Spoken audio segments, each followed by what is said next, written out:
اعوذ باللہ من الشیطان اللعین الرجیم بسم اللہ الرحمن الرحیم الحمد للہ رب العالمین والصلاة والسلام علی اشرف الانبیاء والمرسلین وعلی آلہ الطیبین الطاہرین المعصومین ولعنۃ اللہ علی اعدائہم اجمعین اما بعد فقد قال الصادق علیہ السلام ان للہ حرما وهو مکہ وَلِرَسُولِهِ حَرَمًا وَهُوَ الْمَدِينَةُ وَلِأَمِيرِ الْمُؤْمِنِينَ حَرَمًا وَهُوَ الْكُوفَةُ وَلَنَا حَرَمًا وَهُوَ قُمٌّ ستدفن فيه امرأة من ولدي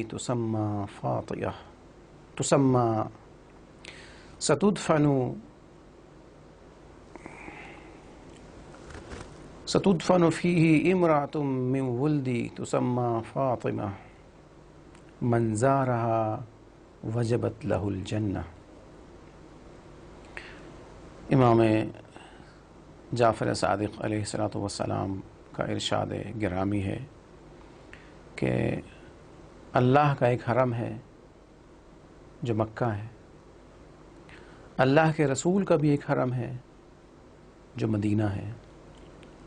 اور امیر المؤمنین حضرت علی ابن ابی طالب علیہ السلام کا بھی ایک حرم ہے جو کوفہ ہے، اور ہم اہل بیت کا ایک حرم ہے جو قم ہے۔ اور ظاہراً قم کے حرم اہل بیت ہونے کی وجہ بتاتے ہوئے امام ارشاد فرماتے ہیں کہ شہر قم وہ جگہ ہے کہ جہاں پر میری اولاد میں سے ایک خاتون کو دفن کیا جائے گا جن کا نام فاطمہ ہے، اور ان کی عظمت یہ ہے کہ جو ان کی زیارت کرے گا اس کے اوپر جنت واجب ہو جائے گی۔ عزیزان محترم، ناظرین گرامی، ہماری آج کی مختصر گفتگو کا موضوع حضرت معصومہ سلام اللہ علیہا کے قم کی طرف ہجرت کرنے کی وجہ ہے۔ بی بی معصومہ سلام اللہ علیہا نے ہجرت کرنے کے لیے ایران یا قم کا انتخاب کیوں کیا؟ ناظرین کرام، یہاں سے اس کو ذرا کٹ کر دیجیے گا، دوبارہ سے آنا شروع ہو رہا ہے۔ ناظرین محترم، ہماری آج کی مختصر گفتگو کا عنوان بی بی معصومہ سلام اللہ علیہا نے اپنی ہجرت کے لیے ایران کو کیوں منتخب کیا۔ سامعین کرام اور ناظرین محترم،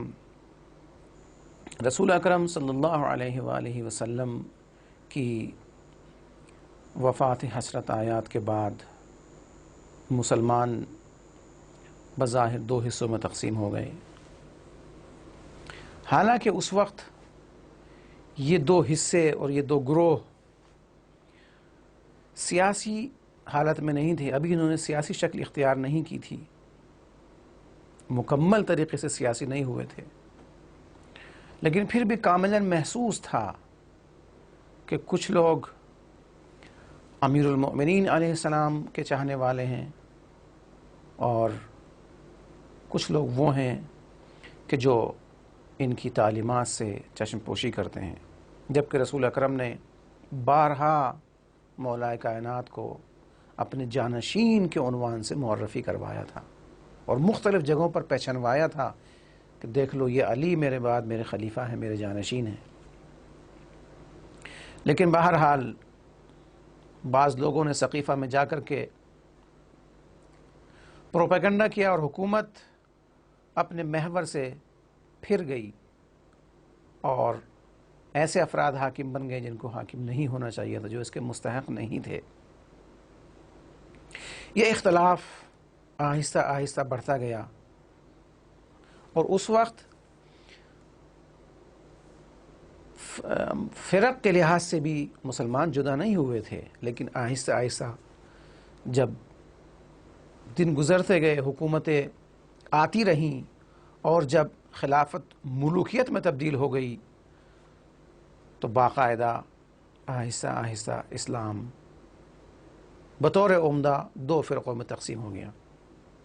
ایک وہ فرقہ تھا، ایک وہ گروہ تھا جو معمولاً حکومت نواز تھا، حکومت کی ہر طرح سے حمایت کرتا تھا اور حکومت ان کی حمایت کرتی تھی، اور دوسرا گروہ وہ تھا کہ حکومت جن کے تعقیب میں رہتی تھی۔ سن 41 ہجری میں جب معاویہ نے خلافت کو ملوکیت میں تبدیل کیا اور شام کے اوپر خلافت کے عنوان سے اپنی بیعت لی، تو اس وقت جو اس نے ایک بدعت رائج کی وہ تھی مولائے کائنات کے اوپر سب و شتم، اور تاریخ میں ملتا ہے کہ 70 سال تک، بلکہ اس سے بھی زیادہ، ممبروں سے مولائے کائنات کے اوپر لعن طعن اور سب و شتم ہوتا رہا، اور اسی طریقے سے ان کے چاہنے والوں کے اوپر ظلم و ستم ہوا۔ ان کے نام کو دیوان سے کاٹ دیا جاتا تھا، یعنی جو ان مسلمانوں کو جو حکومت کی طرف سے مدد ملتی ہے اس کا دیوان دفتر ہوا کرتا تھا، جیسے آج بھی ہمارے یہاں پر ہے، راشن کارڈ ہوتے ہیں، مختلف طریقوں سے حکومتیں اپنے شہروندان کی، اپنے شہریوں کی مدد کرتی ہیں، اسی طریقے سے اس وقت بھی تھا۔ تو جو مدد ملتی تھی عام شہریوں کو، اس میں سے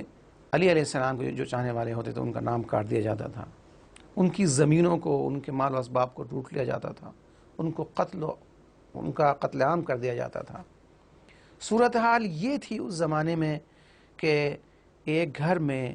اگر کئی خواتین ہوتی تھیں تو ان کے پاس صرف ایک ایسا لباس ہوتا تھا کہ جس کو پہن کر کے وہ نماز پڑھ سکتی تھیں، یعنی پورے بدن کو چھپانے کے لائق صرف ایک لباس ہوتا تھا جس کو وہ باری باری سے پہن کر کے نماز پڑھتی تھی۔ یہ صورتحال تھی۔ لہٰذا علویوں نے مختلف قیام بھی کیے حکومتوں کے خلاف، اور مجبوری کی حالت میں مرکز سے ہجرت اختیار کی، اور اس ہجرت کے لیے مختلف منطقوں کو، مختلف جگہوں کو اختیار کیا۔ شیعوں کے اوپر جو مظالم ہوئے ہیں اور جو انہوں نے ہجرتیں کی ہیں، اس کے بارے میں ایک جو تھوڑا سا خاکہ پیش کیا ہے وہ سید اولاد حیدر فوق بالگرامی نے اپنی کتاب ما جرى علی السادات والشیعہ من یدی بنو امیہ و بنو عباسیہ نامی کتاب میں پیش کیا ہے۔ مختلف وجوہات بیان کی ہیں، جن میں سے اہم وجہ یہی تھی کہ جب حکومت کی طرف سے فشار تھا، حکومت کی طرف سے ظلم و زیادتی تھی، خاص طور سے جب حجاج ابن یوسف نے شیعوں کا اور علویوں کا قتل عام کیا ہے تو شیعوں کو وہاں سے ہجرت کرنا پڑی۔ تو اس ہجرت کا آغاز ہوا، اور زیادہ تر علویوں نے، زیادہ تر امام علی علیہ السلام کے چاہنے والوں اور ان کے خاندان والوں نے ایران کے علاقے کو اختیار کیا، اور قم، رے، اصفہان، سبزوار، گرگان، طبرستان، یہ وہ علاقے تھے کہ جن کو شیعوں نے اپنی ہجرت کے لیے اختیار کیا۔ اور اس کی عام طور سے دو وجہ تھی۔ ایک تو یہ کہ یہ حکومت کی مرکز حکومت سے دور دراز کے علاقے تھے، یہاں پر عام طور سے حکومت کے کارندوں کے ہاتھ نہیں پہنچ پاتے تھے۔ اور دوسری وجہ یہ کہ اگر ان کی تعقیب میں ان کے پیچھے حکومت کے فوجی آتے بھی تھے تو یہ پہاڑی علاقے تھے، یہاں پر چھپنے کے زیادہ مواقع فراہم تھے، لہٰذا یہاں پر جان بچانے کی وجہ سے یہ لوگ ان علاقوں کو اپنے لیے ان لوگوں نے اختیار کیا۔ اور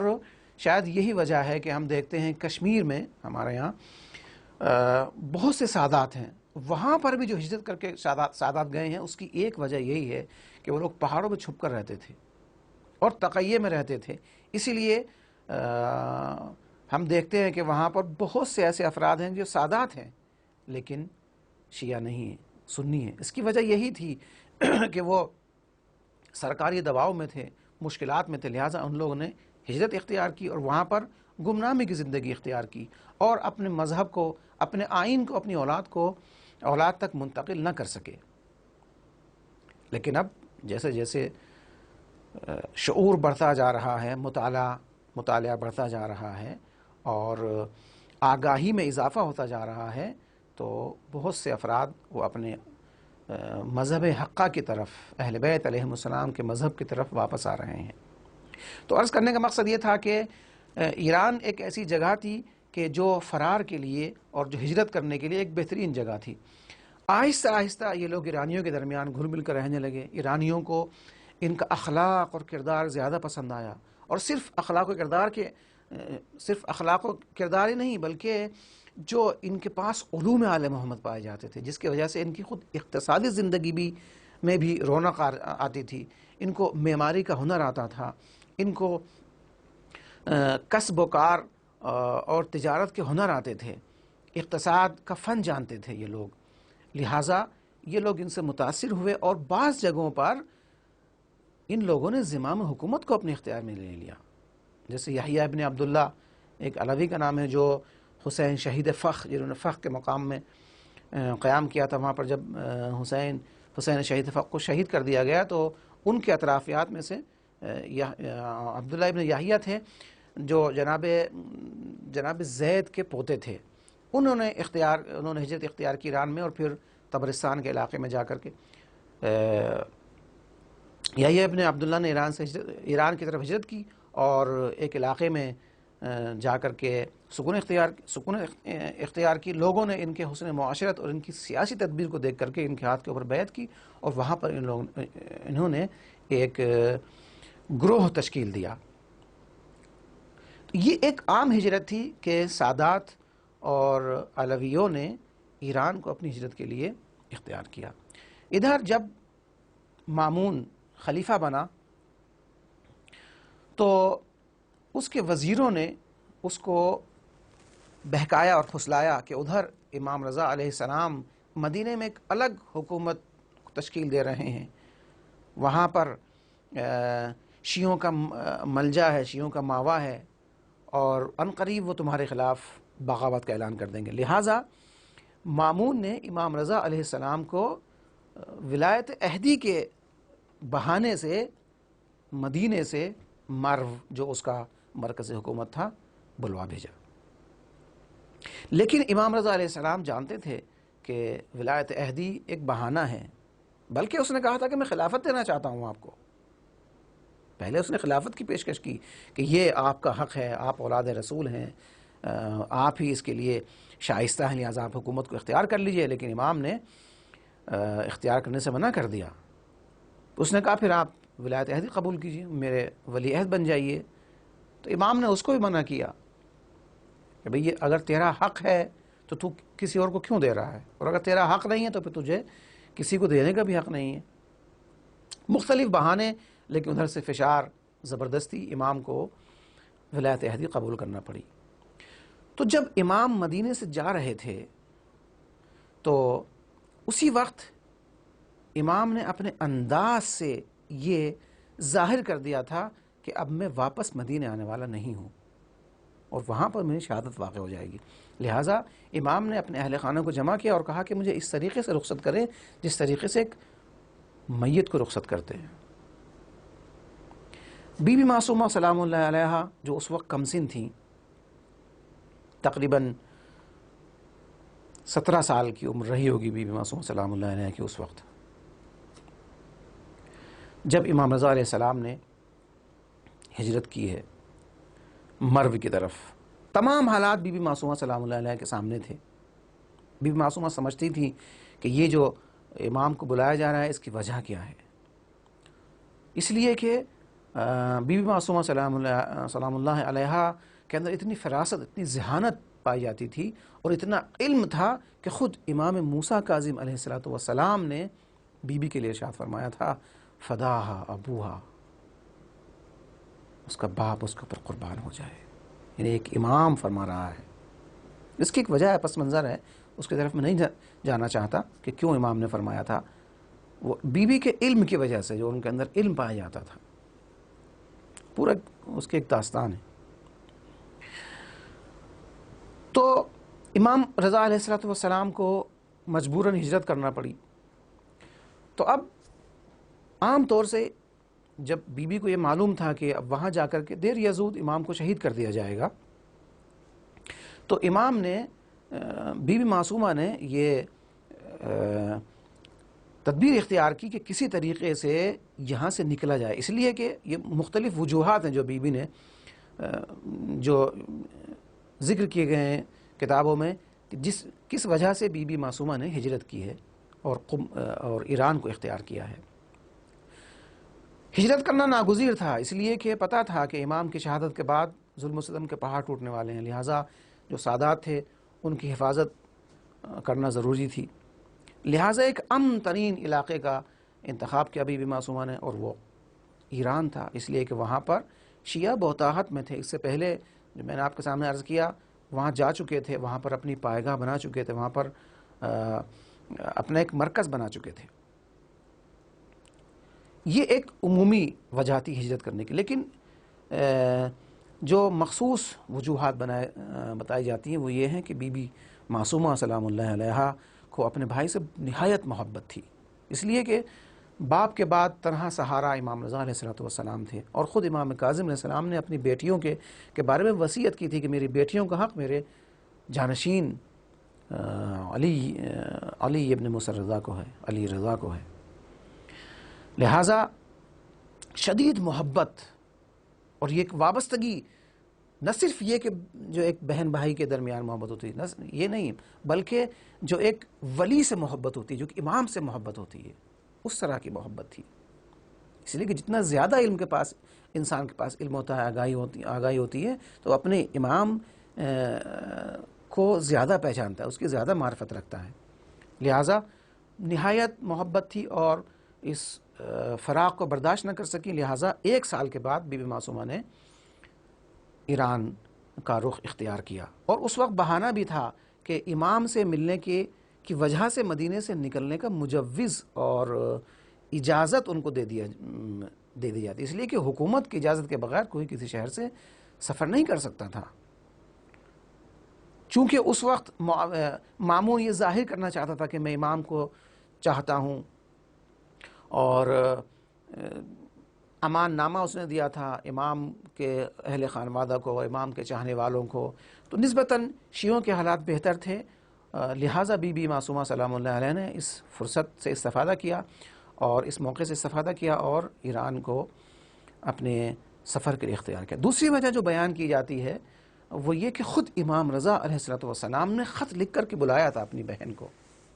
ظاہراً محبت دونوں طرف سے تھی، بی بی معصومہ کو جتنی محبت تھی اپنے بھائی سے، اس سے کہیں زیادہ امام رضا علیہ السلام کو اپنی بہن سے محبت تھی، لہٰذا خود امام رضا علیہ السلام نے بی بی معصومہ سلام اللہ علیہ کو خط لکھ کر کے بلایا۔ اور ایک اہم وجہ جو روایات سے سامنے آتی ہے وہ یہ کہ قم کے بارے میں جو روایات موجود تھیں ائمہ علیہم السلام سے، خود امام علی علیہ السلام نے اہل قم کے اوپر درود بھیجا، امام کاظم علیہ السلام نے قم کو عش آل محمد قرار دیا، یعنی آل محمد کا آشیانہ، کہ جہاں پر آل محمد، آشیانہ کیا ہوتا ہے؟ آشیانہ جہاں پر پرندہ دن بھر کی تھکن کے بعد سکون کے لیے آتا ہے، تو امام موسیٰ کاظم علیہ السلام نے قم کو آشیانہ قرار دیا۔ اس کے علاوہ خود روایت میں موجود ہے امام صادق علیہ السلام، جیسے کہ میں نے آپ کے سامنے عرض کی وہ روایت، امام نے فرمایا کہ ہمارا حرم ہے قم، اور اس حرم ہونے کی وجہ یہ ہے کہ یہاں پر میری اولاد میں سے ایک خاتون کو دفن کیا جائے گا جس کا نام فاطمہ ہوگا۔ تو یہ ساری روایتیں موجود تھیں۔ اب ظاہر ہے یہ تمام روایتیں بی بی معصومہ سلام اللہ علیہا کے سامنے تھی، اور قم کو جو یہ حیثیت حاصل ہونے والی تھی، مرکزی حیثیت، یہ خود بی بی کے وجود بابرکت کے ذریعے سے حاصل ہونے والی تھی، لہٰذا بی بی معصومہ نے ایران کا رخ کیا۔ اور ظاہر ہے یہ لوگ وہ ہیں کہ جن کے پاس علم غیب پایا جاتا ہے، تو بی بی معصوم نے یوں تو ایران کا رخ کیا اور امام رضا علیہ السلام سے ملاقات کا ارادہ تھا، لیکن آپ نے ایسا راستہ اختیار کیا جو قم کے نزدیک سے ہو کر کے گزرتا تھا، اور جب قم کے نزدیک پہنچے تو پھر آپ کے کاروان کے اوپر حملہ کر دیا گیا، اور پھر بی بی معصومہ نے قم جانے کا ارادہ کیا۔ ادھر سے قم والوں کو جب پتہ چلا کہ بی بی معصومہ کے اوپر حملہ ہوا ہے اور بی بی معصومہ آ رہی ہیں قم کی طرف، تو یہاں سے موسیٰ ابن خزرج جو اس وقت بزرگ قوم تھے وہ اپنے یہاں سے خواتین کو لے کر کے بی بی معصومہ کے استقبال کے لیے جاتے ہیں قم سے باہر اور ان کو لے کر کے آتے ہیں، اور پھر اس کے بعد قم کو یہ مرکزیت حاصل ہوتی ہے کہ یہ قم عش آل محمد قرار پاتا ہے، اور جہاں قم کی معنوی برکتیں ہیں وہیں جو اس کے مرکزیت ہونے کی ایک وجہ ہے وہ ظاہراً ہم کو انقلاب اسلامی کے بعد زیادہ واضح ہوتی ہے، اس لیے کہ جو انقلاب اسلامی آیا ہے اس کا آغاز اسی مقدس مقام سے ہوا ہے، اور اسی آشیانے میں پل کر کے اور علم کا رزق حاصل کر کے پروان چڑھنے والے افراد نے اس عظیم انقلاب اسلامی کا آغاز کیا ہے اور اس کو وجود میں لائے ہیں، جس کی برکتیں آج پوری دنیا میں پھیل رہی ہیں۔ لہٰذا یہ قم معنوی لحاظ سے بھی مرکزیت رکھتا ہے اور سیاسی لحاظ سے بھی مرکزیت رکھتا ہے، لہٰذا بی بی معصومہ سلام اللہ علیہا نے ایران کا رخ کیا اور ایران کو اپنی ہجرت کے لیے انتخاب کیا۔ آخر میں خداوند عالم سے دعا ہے کہ ہم سب کو بی بی کے شیعوں میں قرار دیں، اور جس کی پیشگوئی خود امام صادق علیہ السلام نے کی ہے کہ فاطمہ معصومہ کی اتنی عظمت ہے کہ ان کی شفاعت سے پوری دنیا کے شیعہ، تمام شیعہ جنت میں داخل ہوں گے۔ ہماری دعا ہے خداوند عالم سے کہ خداوند عالم آخرت میں بی بی معصومہ کو ہمارا شفیع قرار دینا، اور جو مومنین بھی زیارت کے مشتاق ہیں ان سب کو خداوند عالم بی بی معصومہ کے حرم کی زیارت سے زیارت کی توفیق عنایت فرما۔ وآخر دعوانا ان الحمد للہ رب العالمین۔